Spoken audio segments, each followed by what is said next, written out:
She thought I was bluffing when I warned her. If her lazy brother moved in, I'd walk. But when the eviction notice hit the door and bills piled up, suddenly it wasn't funny anymore. This is the story of betrayal, collapse, and karma ever. Have that moment when the rug gets pulled out from under your entire life by the very person you trusted most. That's where I found myself. One decision, made without my voice, turned my relationship into a battleground and my home into chaos. For 4 years, I thought we were building a future together. Shared rent, shared dreams, even talks of marriage. Then, without warning, she announced her brother was moving in. Not asked, announced. And this wasn't some kid who fell on hard times. No, this was a grown man with a resume of excuses longer than his job history. When I pushed back, she laughed, like I was bluffing, but I wasn't. That smirk on her face, that certainty I'd fall in line, it was the moment I knew things would never be the same. What happened next wasn't just a breakup. It was a chain reaction. Rent unpaid, groceries vanishing, neighbors complaining, and her life unraveling faster than I could pack my bags. And through it all, I learned something powerful. Sometimes the strongest move isn't fighting. It's walking away and letting karma handle the rest. You ever notice how freeloaders don't knock? They just drift in like smoke you can't get rid of. That's exactly how her brother entered our lives. One day it was just us. The next, there he was, planted on my couch like a king on his throne. Let me paint this picture for you. This man was 30 years old. Not 20, not fresh out of college. 30, no job, no savings, no plan, no rent money. And yet, somehow, he carried himself with the confidence of a man who had it all figured out. He strutted around like he was doing us a favor just by existing. Meanwhile, my girlfriend, well, my ex now, was glowing. He just needs time to get on his feet, she said, smiling like she'd taken in a stray kitten. Except this wasn't a kitten. This was a full-grown alley cat who'd burned through every chance, every couch, and every ounce of patience from anyone unlucky enough to give him space. The first week told me everything. He didn't even pretend to look for work. Not once did I see a laptop open or a resume typed. He sat there in sweatpants, controller glued to his hands, Dorito dust turning his fingers bright orange like war paint. And the audacity, audacity. He'd roll his eyes if I so much as hinted at chores. Dishes, not his job. Trash, not his job. Rent, definitely not his job. But eating every last bit of groceries I bought, that apparently was his full-time career. I lost track of how many times I came home starving, opened the fridge, and found nothing but condiments, crumbs, and his smug little grin. I tried reasoning with her, calmly, rationally. Babe, this isn't working. He needs to contribute.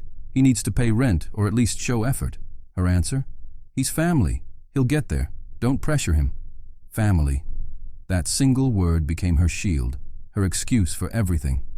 Family made it okay that I was pulling double the weight. Family made it okay that our apartment had morphed into a frat house. Family made it okay that I was paying to feed a man who hadn't worked in years. But let's be real. Family doesn't mean free ride. And what she refused to see was that her brother wasn't climbing to his feet. He was sinking deeper into the couch cushions. Night after night, I felt the walls closing in tighter. His laughter blasted down the hall at 2 a.m. as he shouted into his headset while playing video games with strangers online. She looked at me like I was heartless for being upset. And inside, something shifted. Because here's the thing, I wasn't just angry at him, I was angry at her for allowing it, for making choices about our life as if it were only hers, for assuming I'd put up with it forever. My moment of clarity came one night in the kitchen. He was leaning back in my chair, feet on the table, chomping through the last slice of pizza I'd paid for. Cheese dangled from his beard, soda can tilted back, and he looked at me like I was the intruder in my own home, and she laughed. She actually laughed, saying, "Don't be dramatic, it's just pizza." That's when it hit me. It wasn't about pizza. It wasn't about groceries. It wasn't even about money. It was about respect, or in this case, the total lack of it. So I made my decision, quietly. No yelling, no threats, just a simple truth. I wasn't living like this. I wasn't going to bankroll her brother's permanent vacation. When I told her, she smirked. That little smirk, like she thought I'd cave, like she thought she had me trapped because my name wasn't on the lease. But she was wrong, dead wrong.